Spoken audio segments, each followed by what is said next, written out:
ఒకవైపున షర్మిల రాజకీయ రంగ ప్రవేశం ఆల్రెడీ ఇంతకుముందే జరిగింది. ఆవిడ వైఎస్ఆర్టీపీ పెట్టింది, పాదయాత్ర చేసింది తెలంగాణలో. ఆ తర్వాతన సొంతగా పోటీ చేస్తానంది 119 నియోజకవర్గాల్లో. తర్వాతన వచ్చేటప్పటికి సీన్ కట్ చేస్తే 117 నియోజకవర్గాలు పోటీ చేస్తానంది.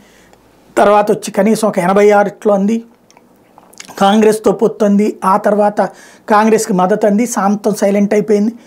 తర్వాతన మళ్ళీ ఆంధ్రప్రదేశ్కి షిఫ్టింగు, ఇక్కడ కాంగ్రెస్ పార్టీ అధ్యక్షురాలు అవుతుంది, కాంగ్రెస్ పార్టీ ముఖ్యమంత్రి అభ్యర్థి అవుతుంది. ఇది ఒక పక్కన నడుస్తున్న ప్రచారం. కానీ షర్మిల నోరు మెదపలేదు. తాజాగా ఒక ట్వీట్ చేస్తూ తన కుమారుడికి అట్లాగే తన కుమారుడికి పెళ్లి జరగబోతోందని, ఆ పెళ్లికి సంబంధించి ఆశీర్వదించండి అంటూ ఒక పోస్ట్ పెట్టింది అందరికీ కూడా. అందులో కీలకమైనటువంటిది వాళ్ళ కొడుకును కాబోయేటువంటి కోడలు ఫోటో పెడుతూ వాళ్ళని ఆశీర్వదించండి అంటూ నిశ్చితార్థానికి సంబంధించినటువంటి అంశాన్ని ప్రొజెక్ట్ చేసింది.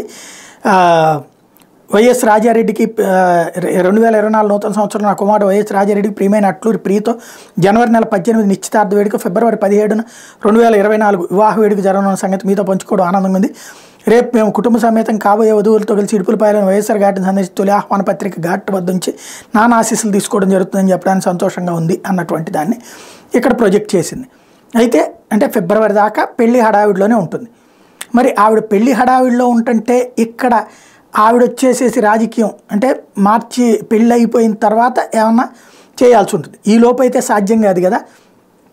రెండవది, మరి ఎందుకని ఈ ప్రచారం జరుగుతోంది అంటే అనిల్ బ్రదర్ అనిల్కి అయితే షర్మిల కంటే, షర్మిల వాస్తవంగా తన అన్న మీదన అంతగా కక్ష లేదు. బ్రదర్ అనిల్కి అయితే చాలా కసి ఉంది. అది ఎందుకు అన్నది తెలియదు.